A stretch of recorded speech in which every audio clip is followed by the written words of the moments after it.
America is collapsing in silence, not from war or invasion, but from something deeper, an economic breakdown spreading through the heart of the nation. From Los Angeles to New York, once thriving cities now resemble disaster zones. Families live in cars, veterans sleep under bridges, and across small towns, forgotten workers watch their communities crumble. Tonight, we're counting down the 10 U.S. states collapsing fastest under the weight of poverty, homelessness, and inequality. These aren't isolated struggles. They're a warning of where America is heading. Number 10. New York. New York, once the symbol of success, now stands as the face of collapse. Behind the glass towers of Manhattan lies a reality too many ignore. Over 180,000 New Yorkers have no home. Shelters are overflowing, subways double as sleeping spaces. Entire families crowd into hotel rooms paid by emergency funds just to survive. The median rent in Manhattan has passed $5,000 a month, while the average service worker earns around $38,000 a year. That math doesn't work. Working full-time no longer means stability. It means exhaustion, survival, and debt. Since 2022, New York City's homeless population has exploded by nearly 50%, draining more than $4 billion from the city's budget just to keep its shelter system from collapsing. The state's crisis isn't confined to the city. Upstate towns like Buffalo and Rochester are hollowing out. Factories closed, jobs gone, poverty climbing above 19% in some counties. Over 1.7 million New Yorkers now live below the poverty line. Meanwhile, luxury skyscrapers rise, empty symbols of inequality towering over desperation. It's a tale of two New Yorks, one wrapped in gold, the other sleeping underground. And if housing costs keep climbing another 12% by 2026, the Empire State could face a homelessness surge unseen since the Great Depression. But if New York represents urban collapse, the next state represents collapse hidden beneath sunshine and wealth. Number 9. California. California, the Golden State, is now a state of crisis. The world's fifth largest economy hides a tragedy behind palm trees and Teslas. Over 187,000 Californians are homeless, nearly a third of the entire U.S. homeless population.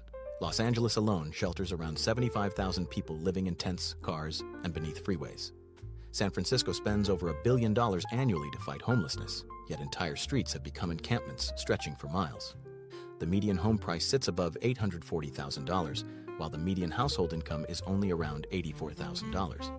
Even the middle class can't afford to live where they work. 53% of renters spend more than a third of their income just to stay housed. The cost of living, food, gas, utilities, has jumped nearly 30% since 2020. A one-bedroom apartment in San Diego averages $2,800 per month. Thousands of working families now live in RVs and motels, surviving paycheck to paycheck. California's poverty rate, adjusted for cost of living, is the highest in the nation. Teachers, janitors, and delivery drivers, people who keep the state running, can't afford to stay. Mental health issues and addiction are spiraling. Hospitals are overwhelmed. Fires, floods, and economic inequality have merged into one continuous crisis.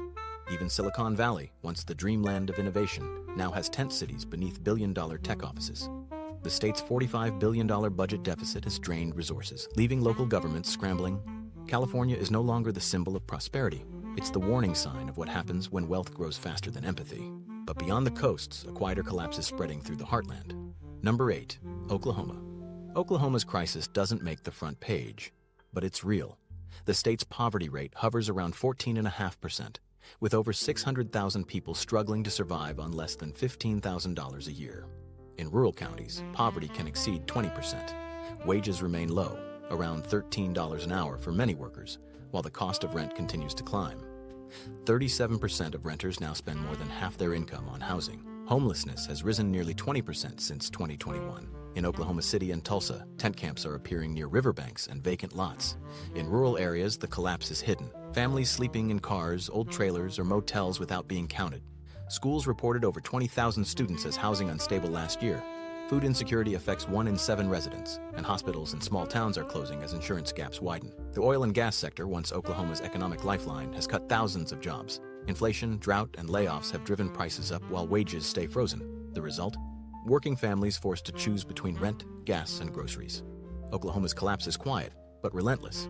The plains are now dotted with abandoned farms and shuttered schools, a forgotten America few ever see. And just a few states away, the same story is unfolding under a southern sky. Number 7. Arkansas.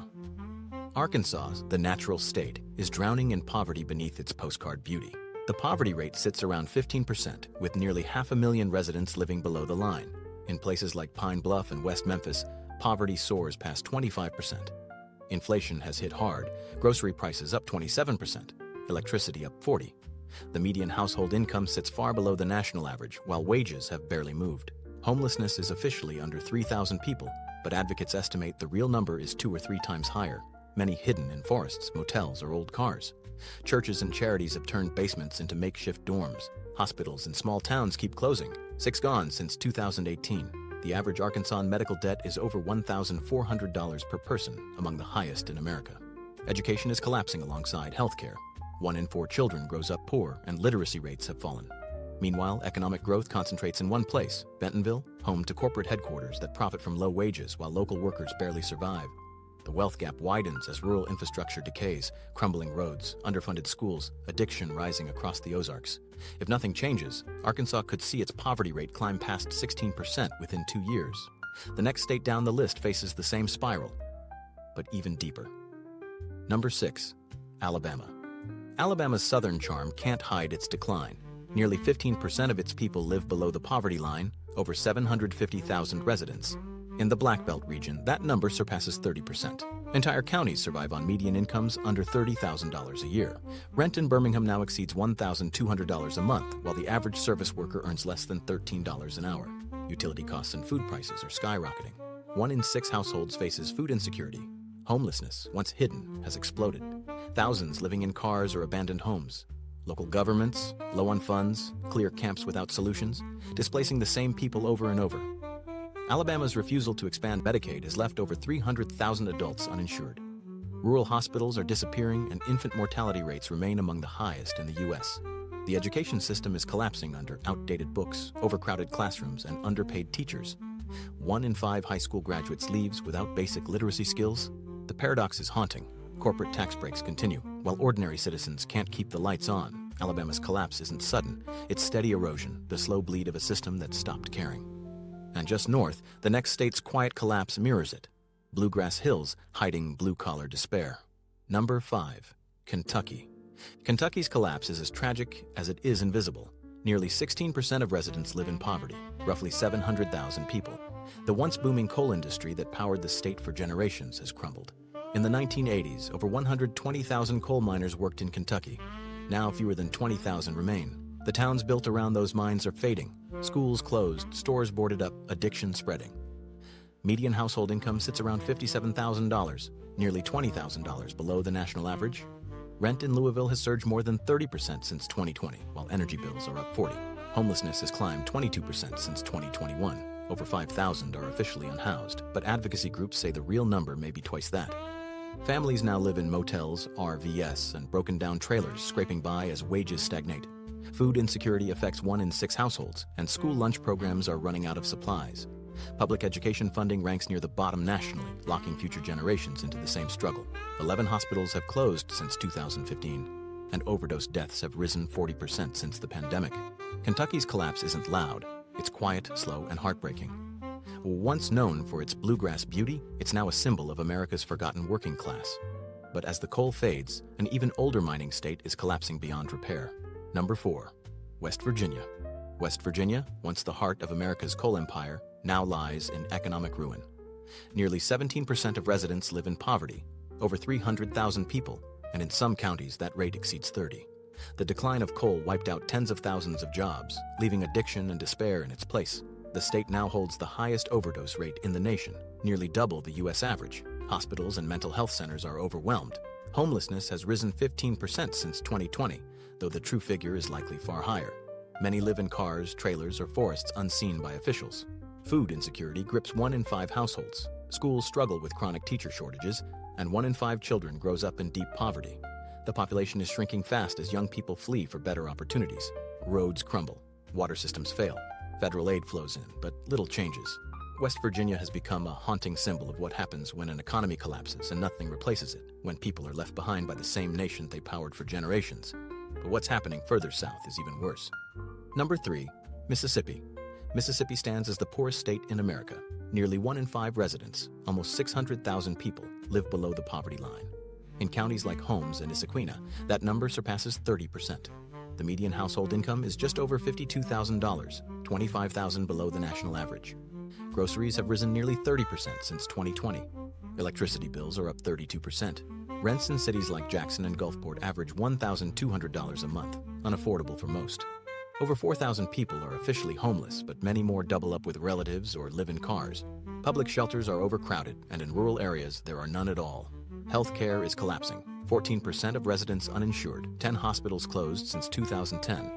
Infant mortality and life expectancy rank among the worst in the country.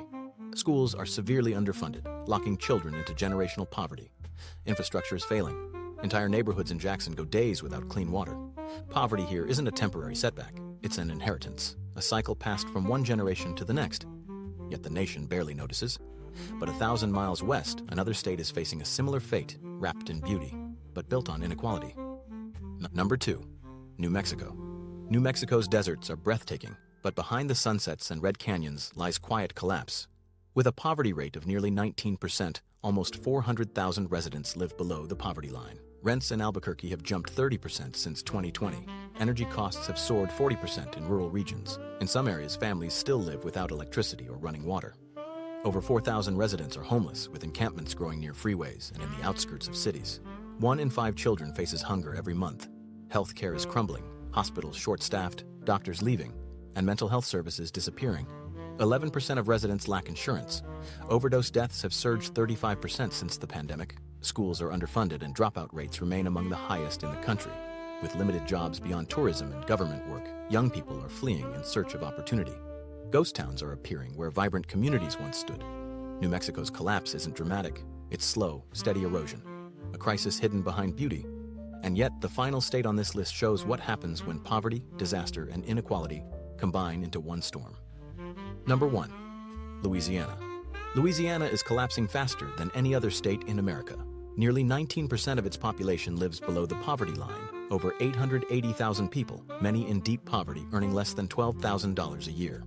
The state leads the nation in inequality, child poverty, and disaster vulnerability.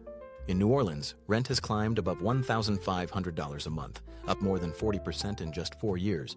Food prices and utilities are crushing families, swallowing hundreds of dollars monthly. Homelessness has surged 30% since 2021. Thousands still live in FEMA trailers years after hurricanes. In Baton Rouge and along the levees of Orleans Parish, tent camps stretch for miles. The health system is breaking apart. 15% uninsured, hospitals overwhelmed, life expectancy nearly a decade below coastal states. Overdose deaths have spiked 45% since 2020. Education is failing, low literacy, low funding, and nearly 1 in 5 young adults neither working nor studying. Rural parishes are depopulating as jobs vanish. The state's economy still depends on oil, tourism, and low-wage labor, all vulnerable to every storm that hits the Gulf. Louisiana gave the world jazz, soul, and strength. Now it's giving America a warning. When inequality grows unchecked, collapse doesn't come suddenly. It creeps in until it's too late to stop. Conclusion: 10 states. Different landscapes. Same story. Skyrocketing rents, vanishing jobs, families surviving on hope alone. Across America, millions are slipping below the poverty line, while luxury towers rise half-empty above them. This isn't just an economic failure, it's a moral one. Poverty isn't just about money, it's about dignity, opportunity, and survival.